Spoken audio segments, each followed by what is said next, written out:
నాకు సహాయము చేసేవారు లేరు, ఏ దారి నాకు తెలియట్లేదు యేసుప్రభ, ఎక్కడికి వెళ్ళాలో నాకు అర్థం అవుతలేదు యేసు, ఎవ్వరు నాకు దారి చూపించట్లేదు యేసుప్రభ అని ఈరోజు నువ్వు బాధపడుతున్నావా, దిగులు చెందుతున్నావా? అయితే దేవుడు ఈరోజు మీతోనే అండి మాట్లాడేది. ఈ ఉదయకాల వాగ్దానం ద్వారా, ప్రతిరోజు వాక్యం ద్వారా మాట్లాడుతూ ఉన్నారు కదండి.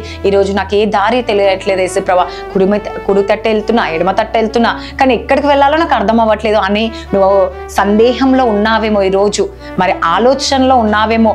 పని విషయంలో కావచ్చు, బిజినెస్ విషయంలో కావచ్చు, ఊరికి వెళ్తున్నావా, లేకపోతే ఏ పని చేయాలో ఆలోచన ఎటు దారి తెలియక ఉన్నావేమో, ఈరోజు ఏం చేయాలో అర్థం కాని పరిస్థితిలో ఉన్నావేమో. అయితే దేవుడు ఏమని సెలవిస్తుండో, ఈరోజు నువ్వు కుడి తట్టైనను ఎడమ తట్టైనను తిరిగినను కదండి, నువ్వు అనుకుంటుండొచ్చు ఎడమ తట్టుకు వెళ్తూ రైట్కి వెళ్ళినప్పుడు రైట్కి ఆలోచన, లెఫ్ట్కి వెళ్ళినప్పుడు లెఫ్ట్కి ఆలోచనలు కలిగి ఉన్నావేమో. ఈరోజు ఎట్టెళ్ళాలో నీకు అర్థం కాని పరిస్థితిలో ఉన్నప్పుడు అంట, నీకు త్రోవ తెలియకపోతే